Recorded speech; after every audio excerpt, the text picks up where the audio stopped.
In the year 2147, humanity made a discovery that would change everything. A new metal alloy, called Aegis, was invented by a team of scientists led by Dr. Laura Bennett. This metal was unlike anything the world had ever seen. It was so strong that no weapon could damage it. Lasers, plasma guns, and even nuclear blasts were useless against it. The invention quickly became the talk of the planet, and people wondered how it would shape the future. The story begins with Ethan Cole, a man who used to work as a military engineer but now took on private jobs. He lived alone in a small apartment in Chicago. One evening, while fixing an old drone for extra cash, his phone buzzed. It was a message from Jake Miller, an old friend and former colleague. The message was short but strange. "Ethan, I need to see you. Tonight. It's about Aegis." There was no explanation, just a location, a diner near the edge of the city. Ethan didn't know what to think. He hadn't heard from Jake in months, but something about the tone of the message made him uneasy. After grabbing his jacket, he headed out into the cold night. The streets were quiet, lit only by the glow of neon signs and passing hover cars. When he arrived at the diner, Jake was already there, sitting in a corner booth with a cup of coffee. "You came," Jake said, looking around nervously. "I wasn't sure if you'd show." "What's this about, Jake?" Ethan asked, sliding into the seat across from him. "You're acting like someone's after you." Jake leaned closer, lowering his voice. "Maybe they are. Listen, I've been working on classified projects involving Aegis, stuff that Titan Industries doesn't want anyone to know about." Ethan frowned. "Like what?" Jake hesitated before speaking again. "Aegis isn't perfect. Sure, it can stop energy weapons, but there's a catch. If exposed to certain frequencies for too long, it becomes unstable. Like explosive. And Titan knows this. They've been hiding it." Ethan stared at him, trying to process what he was hearing. "Why tell me? Why not go public?" "Because I don't have proof yet," Jake replied. "But I do have evidence. Data logs, test results. Everything is on this chip." He slid a small data chip across the table. "If anything happens to me, promise me you'll get this information out there." Before Ethan could respond, Jake stood up abruptly. "I shouldn't stay here. Too risky. Just be careful, okay?" Ethan watched as Jake hurried out of the diner and disappeared into the night. For a moment, he sat there, staring at the chip in his hand. He didn't know what to do. Should he trust Jake? Or was this some kind of trap? His thoughts were interrupted when his phone buzzed again. This time, it was a news alert.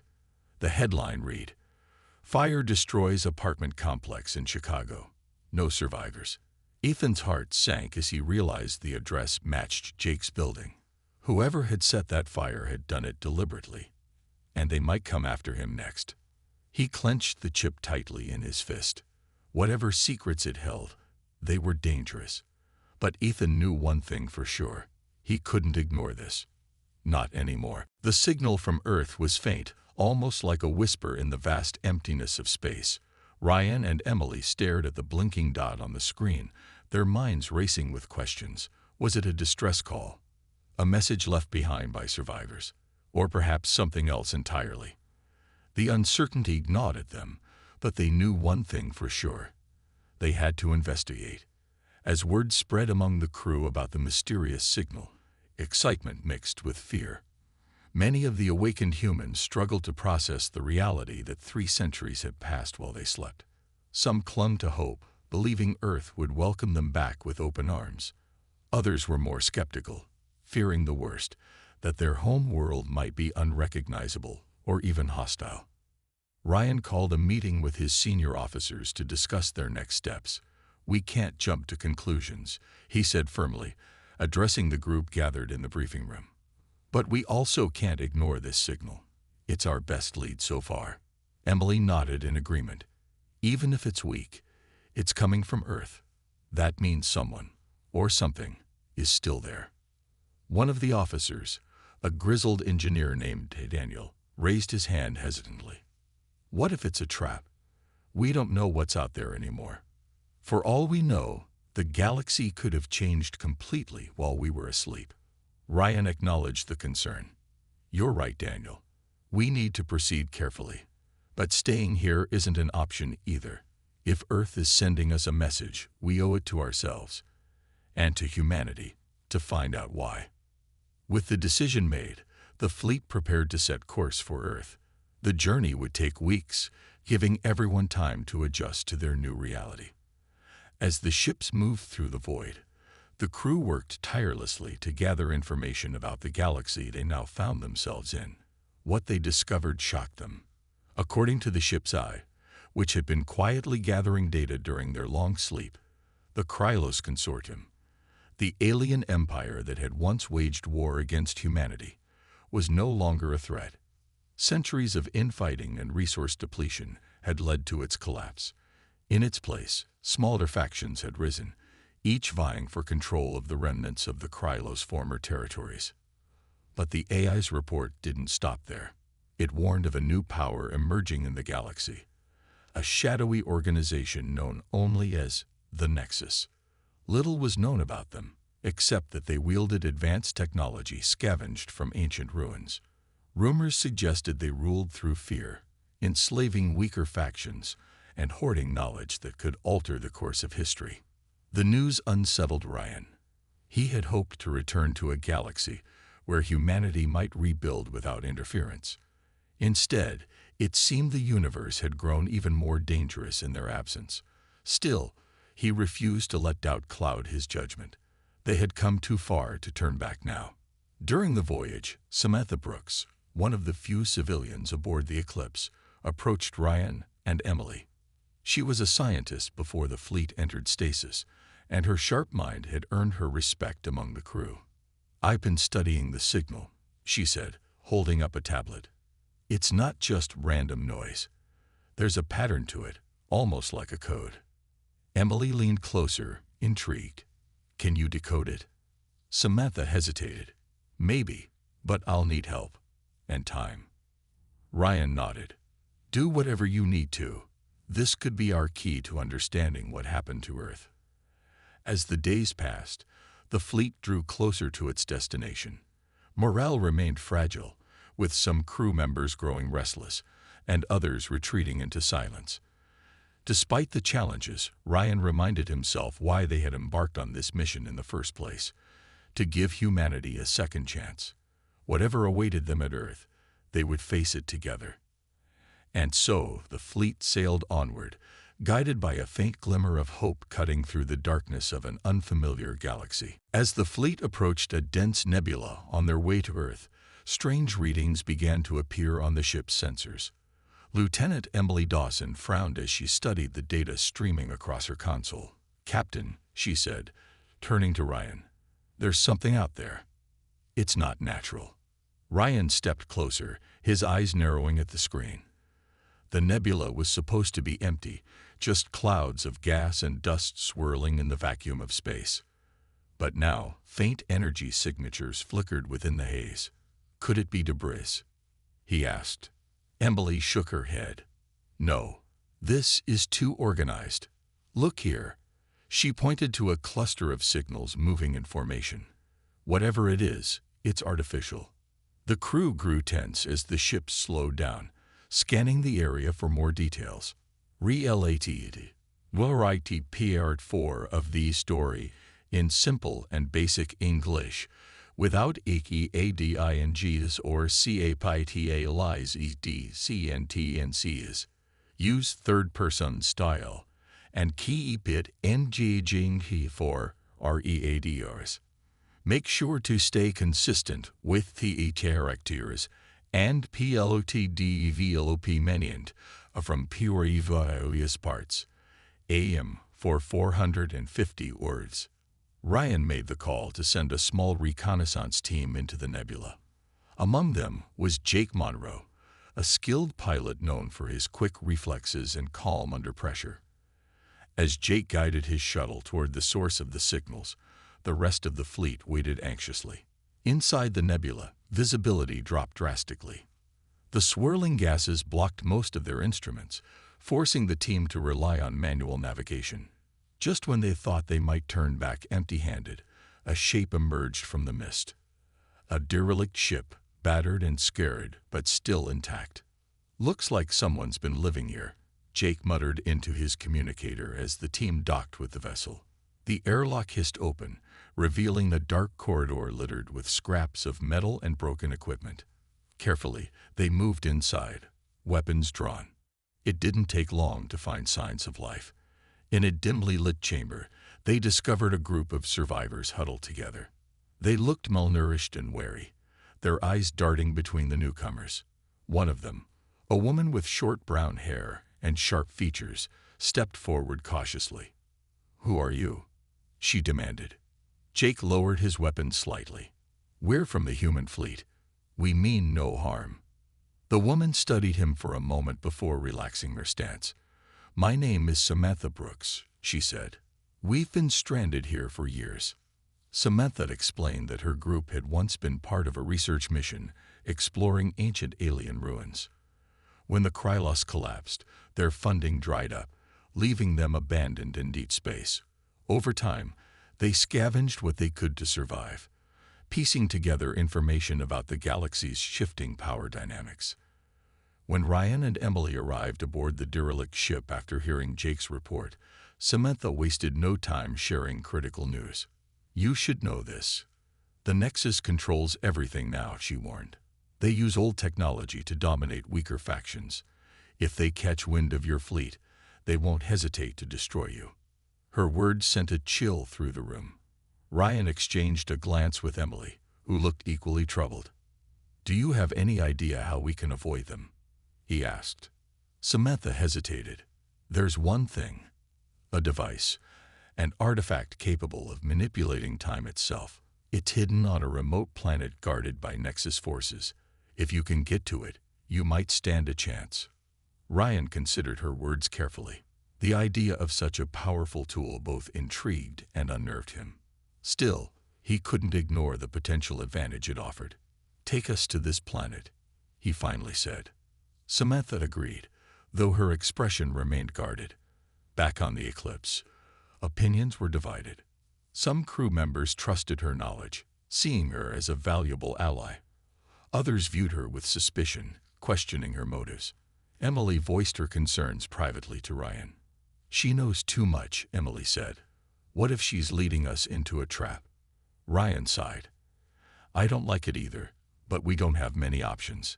For now, we'll keep an eye on her." With Samantha aboard, the fleet adjusted its course toward the mysterious planet.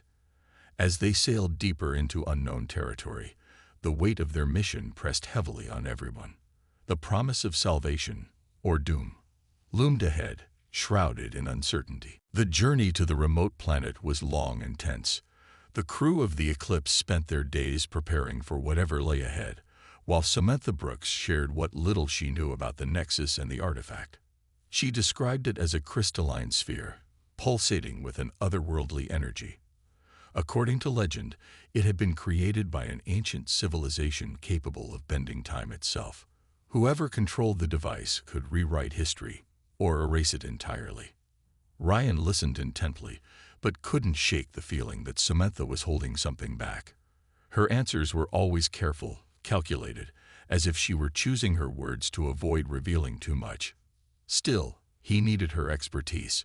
Without it, they might never find the artifact or survive the dangers guarding it.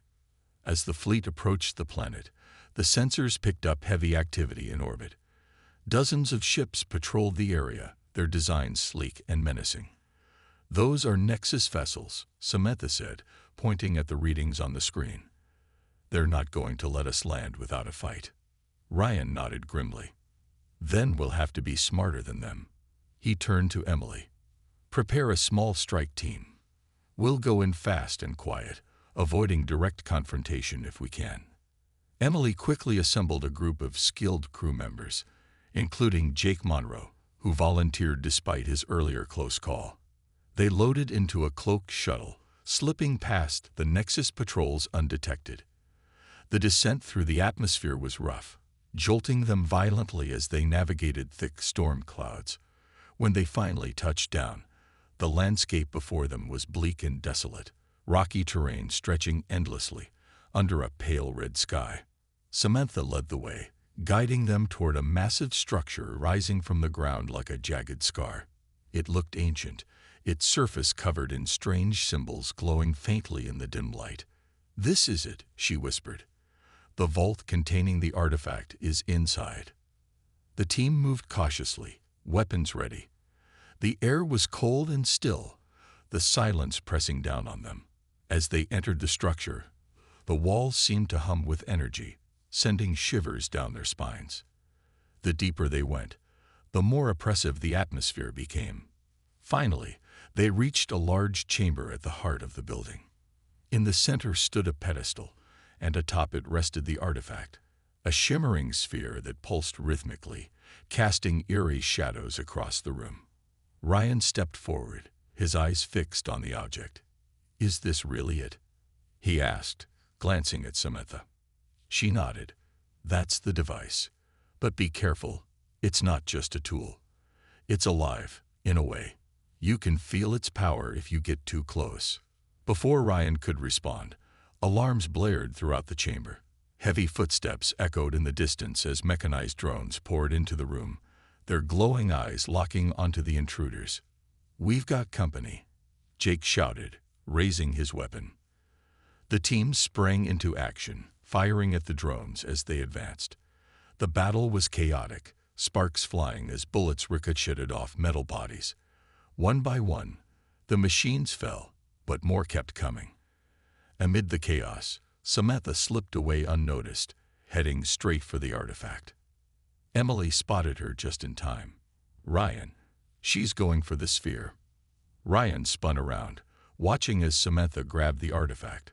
For a brief moment, the room lit up with blinding light, and Samantha froze, her expression unreadable. Then, with surprising speed, she turned and tried to flee.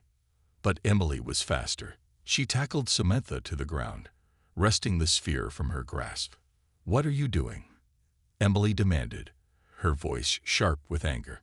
Samantha struggled against her grip, her face twisted with frustration. "You don't understand.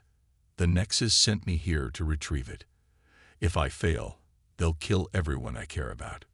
Ryan stepped closer, his tone firm but calm. "If the Nexus gets this, they'll destroy everything. Is that what you want?" Samantha hesitated, tears welling up in her eyes. Finally, she shook her head. "No, but I didn't have a choice." The sound of approaching drones forced them to act quickly. Ryan took the artifact from Emily and secured it in a containment unit. "Let's move," he ordered. "We're running out of time." With the artifact in hand, the team fought their way back to the shuttle, narrowly escaping the Nexus forces. As they lifted off the planet, Ryan stared at the glowing sphere, wondering what secrets it held, and whether using it would save humanity or doom them all. Back aboard the Eclipse, tensions ran high. The artifact was safely stored in a secure chamber, but its presence sparked heated debates among the crew. Some saw it as a miracle, a chance to undo centuries of war and suffering. Others viewed it as a dangerous gamble, warning that tampering with time could unravel the fabric of reality itself. Ryan stood in the command center, staring at the glowing sphere through a reinforced glass window. He felt the weight of responsibility pressing down on him. If he made the wrong choice, it could cost not only their lives, but the future of humanity. Emily joined him moments later, her expression troubled. "What are you thinking?" she asked softly. "I'm thinking about what's at stake," Ryan replied. "If we use this thing, we might be able to fix everything. The wars, the losses, all of it. But there's no guarantee it won't make things worse." Emily nodded slowly. "And if we don't use it, what then? We'll always wonder if we missed our chance." Before they could delve deeper into the discussion, an alarm blared throughout the ship. The crew scrambled to their stations as reports flooded in. Commander Lisa Grant, one of Ryan's senior officers, had seized control of 3 smaller vessels in the fleet. Her voice crackled over the intercom. firm and unyielding. "This ends now, Ryan. I won't let you risk everyone's lives for some reckless experiment. Set course for the nearest habitable moon, or face the consequences." Ryan clenched his fists, anger and frustration boiling inside him. He had known Lisa was skeptical of the mission, but he never expected outright mutiny. "She's trying to split us apart," he muttered to Emily. "We can't afford division. Not now." The situation grew dire as Lisa's ships moved into position, blocking the Eclipse's path. A tense standoff ensued, with both sides exchanging warnings over the comms. Ryan tried reasoning with Lisa, appealing to her sense of duty. "We didn't wake up after 3 centuries just to give up," he argued. "If we settle here, we're abandoning Earth and everything we'd fought for." But Lisa wasn't swayed. "Earth is gone, Ryan," she shot back. "It's been centuries. Whatever's left isn't worth throwing away our lives for. This artifact is too dangerous. You're gambling with the fate of the entire fleet." As the argument dragged on, Samantha quietly approached Ryan and Emily. Her earlier betrayal still lingered in the air, but she seemed determined to make amends. "I know where Lisa's coming from," she admitted, "but she's wrong. If you let her take those ships, she'll weaken us beyond repair. The Nexus will pick us off one by one." Ryan glanced at her, weighing her words. "What do you suggest?" Samantha hesitated before answering. "You need to act decisively. Show them you're still in charge. If you don't, the whole fleet will fall apart." With no other options left, Ryan gave the order to disable Lisa's ships without causing casualties. Jake Monroe led a team of pilots in a daring maneuver, using electromagnetic pulses to knock out the engines of the rebellious vessels. It was a risky move, but it worked. Within minutes, Lisa's forces were immobilized, leaving her with no choice but to stand down. When Ryan confronted Lisa aboard her flagship, she looked defeated but defiant. "You think you're doing the right thing," she said bitterly. "But mark my words, this artifact will destroy us all." Ryan met her gaze steadily. "Maybe. But I'd rather take that risk than give up without a fight." Back on the Eclipse, the crew worked to repair the damage caused by the mutiny. Though the immediate threat had been neutralized, the incident left deep scars. Trust within the fleet was fragile, and Ryan knew they couldn't afford further division. Still, he refused to let doubt cloud his resolve. They had come too far to turn back now. As he stared at the artifact once more, Ryan felt a renewed determination. Whatever power it held, they would use it wisely, or not at all. The galaxy's fate rested in their hands, and failure was not an option. The group stumbled into an abandoned barn miles away from the bunker, their bodies aching and their spirits crushed. The loss of Alex weighed heavily on all of them, but there was no time to grieve. Every second counted now. Titan Industries was closing in, and they couldn't afford to stop moving. Samantha sat on a stack of old crates, clutching the hard drive containing their evidence. Her hands trembled as she stared at it, her mind replaying the moment Alex had stayed behind to buy them time. "He gave his life for this," she whispered, her voice breaking. "We can't let it be for nothing." Ethan knelt beside her, placing a hand on her shoulder. "It won't be. We'll make sure of that." Daniel paced back and forth, his face grim. "Alex bought us some time, but not much. Titan will figure out where we went eventually. We need to act fast." Rachel, who had been unusually quiet since their escape, finally spoke up. "There's something else you need to know." She hesitated, guilt flickering across her face. I might have been followed." Everyone turned to look at her, shock and anger flashing in their eyes. Ethan stood up quickly. "What do you mean, followed? How could you let that happen? It wasn't intentional." Rachel snapped, her voice rising. "They got to me before I joined you. Threatened my family if I didn't cooperate. They made me plant a tracker in my bag. I didn't have a choice." The room fell silent as the weight of her words sank in. Samantha looked at her, her expression softening slightly. "Why didn't you tell us sooner?" "I was scared," Rachel admitted, lowering her head. I thought maybe I could fix it, find a way to lose them. But they'd been one step ahead the whole time. Daniel cursed under his breath. This changes everything. If Titan knows where we are, or even suspects, they'll send more men. And next time, we might not get away. We can't trust her, Ethan said firmly, glaring at Rachel. She put us all in danger. She saved our lives too, Samantha countered. Without her hacking skills, we never would have gotten into the facility or analyzed the Aegis sample. We need her, Ethan. No, Daniel interrupted, his tone sharp. She's right. We do need her, but we can't keep her with us. It's too risky. Rachel, you're going to leave. Now. Rachel's eyes widened in panic. You can't just abandon me. If Titan finds out I'm not with you anymore, they'll come after me. And my family. We'll protect your family, Daniel promised. But you can't stay here. Not if we want any chance of finishing this. After a tense discussion, they agreed on a plan. Rachel reluctantly handed over her laptop and all the tools she'd brought with her, knowing it might be the last thing she could do to help. Before leaving, she gave Samantha a small data chip. This has encryption keys for Titan's network. You might need it later.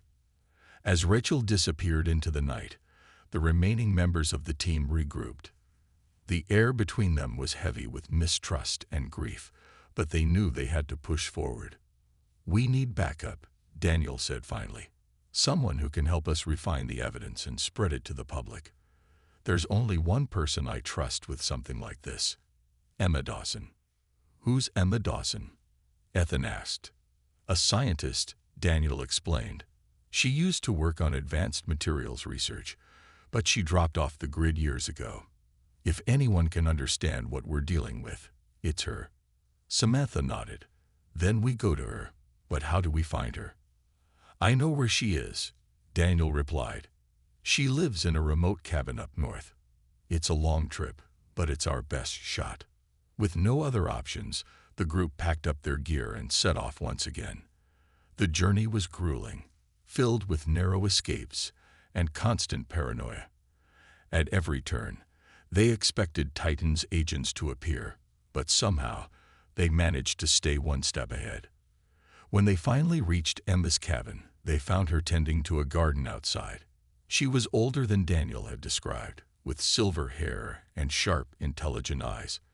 When he explained their situation, she listened carefully, her expression unreadable. "This is dangerous," she said when he finished. "But if you're telling the truth, I'll help you. Just don't expect it to be easy." For the first time in days, the team felt a glimmer of hope. With Emma's expertise, they might finally have a chance to expose the truth.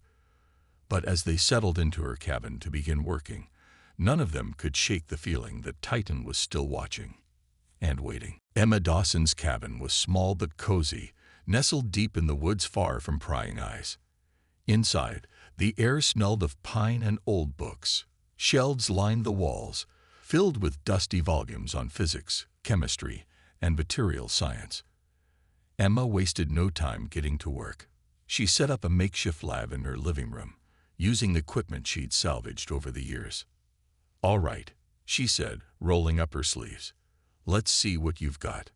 Samantha handed her the hard drive containing their evidence, explaining everything they had discovered about Aegis, the instability, the experiments, and Titan's cover-up.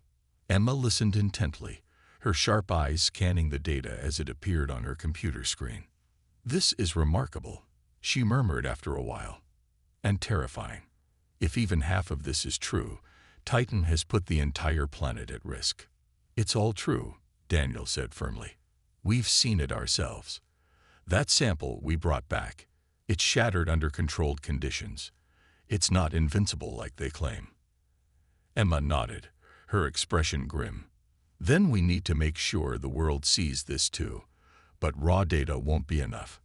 People need something they can understand, something visual." "We thought of that," Ethan added. "Back at the bunker, we recorded footage of the Aegis sample destabilizing. It's proof, plain and simple." "Good," Emma replied. But it's not just about showing the flaw. We need to explain why it matters, why this isn't just some technical issue but a global threat. For the next several days, the group worked tirelessly. Emma analyzed the footage and data, creating detailed simulations to demonstrate how Aegis instability could lead to catastrophic failures. Samantha wrote a report summarizing their findings, keeping it clear and concise so anyone could understand. Meanwhile, Ethan and Daniel kept watch outside, ensuring they weren't ambushed again. Despite their precautions, tension lingered in the air. None of them felt safe. Every creak of the floorboards or rustle of leaves outside made them jump. They knew Titan wouldn't give up easily, not when so much was at stake. On the fourth day, Rachel's warning came true. Early in the morning, a drone buzzed overhead, its cameras scanning the area. Daniel spotted it first and quickly ushered everyone inside. "They're here," he said grimly. "Get everything ready to move." Emma hesitated, her hands trembling slightly. "My life's work is in this cabin. I can't leave it behind." "You don't have a choice," Samantha said gently. "If Titan finds us, they'll destroy everything, including you." With reluctance, Emma packed a few essential items and joined the others. They loaded their gear into an old truck parked behind the cabin and drove off just as black vans appeared on the horizon. The chase was relentless. Titan's agents followed them through winding forest roads, firing shots that ricocheted off the truck's battered frame. Alex's sacrifice had bought them time, but now they were running out of options. "We can't keep this up forever," Ethan shouted over the roar of the engine. "We need a plan." "There's an old military outpost nearby," Daniel replied. "It's abandoned, but it's fortified. If we can make it there, we might stand a chance." The truck screeched around a corner, tires skidding on loose gravel. Behind them, the vans closed in, their headlights glaring like predators' eyes. Bullets pinged against the metal, shattering windows and sending shards flying. Finally, they'd reached the outpost, a crumbling concrete structure surrounded by barbed wire. The team scrambled inside, barricading the doors and setting traps using whatever they could find. When the mercenaries arrived, they were met with booby traps and gunfire, forcing them to retreat temporarily. Breathing heavily, Samantha turned to the others. "This buys us time, but not much. What do we do now?" Emma looked at her, determination in her eyes. "We finish what we started. We expose Titan, no matter what it takes." None of them knew if they would survive the night, but one thing was certain. They weren't going down without a fight. The abandoned military outpost was dark and cold, its walls lined with cracks and its floors covered in dust. The team huddled together in a small control room, listening to the distant sound of footsteps and voices outside. Titan's agents were still there, searching for a way in. For now, the barricades held, but everyone knew it was only a matter of time before they broke through. "We need to move quickly," Emma said, her voice steady despite the chaos around them. "If we're going to expose Titan, we need to get this information out to the world. And we need to do it now." Samantha nodded, pulling out the hard drive containing their evidence. "I've been working on a message, a summary of everything we've discovered. It explains Aegis instability, Titan's cover-up, and the risks if this keeps going unchecked. If we can broadcast it, people will see the truth." "But how?" Ethan asked. "Titan controls most of the major networks. They'll shut us down before anyone sees it." "That's why we don't use the networks," Rachel replied. She had returned unexpectedly, slipping into the outpost while the mercenaries were distracted.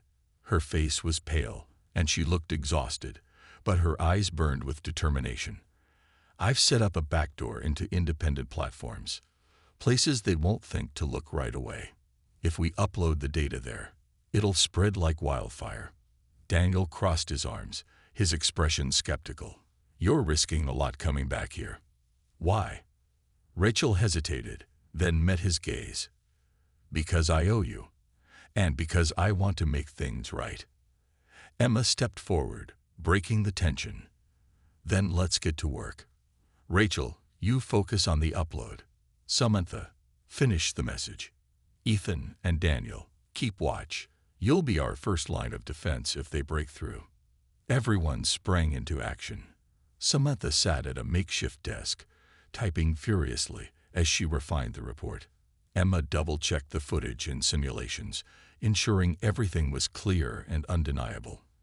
Meanwhile, Rachel worked on her laptop, bypassing firewalls and rerouting signals to obscure their location. Outside, the sounds of movement grew louder. The mercenaries were testing the barricades, trying to find weak points. Ethan and Daniel positioned themselves near the entrance, weapons ready. Tension hung thick in the air as they waited for the inevitable attack.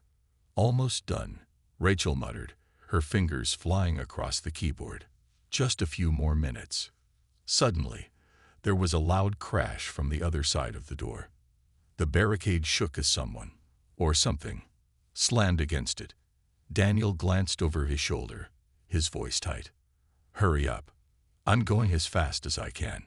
Rachel snapped, beads of sweat forming on her forehead. "One wrong move, and they'll trace us." Ethan tightened his grip on his rifle, bracing himself. "They're coming." With one final push, Rachel hit the enter key. It's done. The upload's live. Samantha stood up, holding the hard drive tightly. "We did it. Now all we have to do is hold out long enough for people to see it." But their relief was short-lived. The barricade gave way with a deafening crack, and armed men stormed into the room. Gunfire erupted, filling the air with smoke and noise. Ethan and Daniel fought fiercely, holding off the attackers as best they could, but they were outnumbered. "Go," Daniel shouted, pushing Samantha toward a hidden exit. "Get out of here. Make sure the message gets out." "What about you?" Samantha cried, tears streaming down her face. "We'll catch up," Daniel lied, knowing full well that he and Ethan wouldn't make it. "Just go." Reluctantly, Samantha followed Emma and Rachel through the tunnel, clutching the hard drive to her chest. Behind them, the sound of gunfire faded into silence. When they emerged on the other side, the three women paused, catching their breath. The weight of what had just happened pressed down on them, but there was no time to mourn. They had a mission to complete, and lives depending on them. "They gave us a chance," Emma said softly. "Now we honor them by making sure the world knows the truth." As dawn broke, news outlets around the globe began picking up the story. The video of Aegis destabilizing went viral, along with Samantha's report. People were shocked, outraged, and scared. Titan Industries stock plummeted as protests erupted outside their headquarters. For the first time in weeks, Samantha allowed herself a small smile. Ethan and Daniel's sacrifice hadn't been in vain. The fight wasn't over, but the truth was finally out. And nothing would ever be the same again. The world was in chaos. News of Titan Industries' deception spread like wildfire, sparking outrage and fear across the globe. Protesters gathered outside Titan's headquarters, holding up signs that read, "Stop the lies," and "Aegis equals danger." Governments issued statements demanding answers, while independent investigators scrambled to verify the evidence Samantha and her team had released. Inside a safe house miles away, Samantha, Emma, and Rachel watched the news unfold on a small television.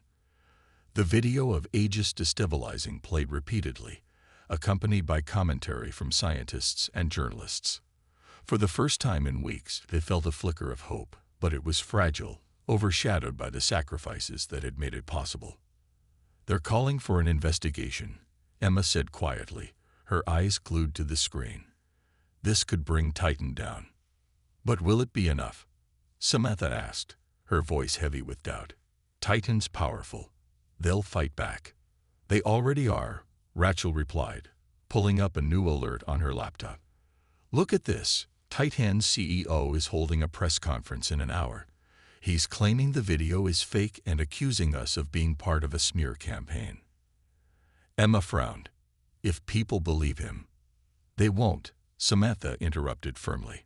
"Not after everything we've done. The evidence is too strong. People deserve to know the truth. As the hours passed, tensions mounted. Titan's PR machine went into overdrive, releasing statements and hiring experts to discredit the footage. But their efforts only fueled more suspicion. Independent labs began testing Aegis samples, confirming the instability shown in the video. Social media erupted with hashtags like #ExpoSetitan and #TruthAboutAegis, amplifying the pressure. Meanwhile, the three women knew they couldn't stay hidden forever. Titan's agents were still hunting them. Determined to silence anyone connected to the leak, they decided their best chance was to confront Titan directly, not with violence, but with undeniable proof. "We need to go public," Samantha said suddenly. "All of us. If we show our faces, tell our story, it'll be harder for Titan to dismiss us." "It's risky," Emma warned. "They'll come after you even harder." "I don't care," Samantha replied, her voice steady. "Ethan, Daniel, Alex, they gave everything so we could do this. We owe it to them to finish what they started."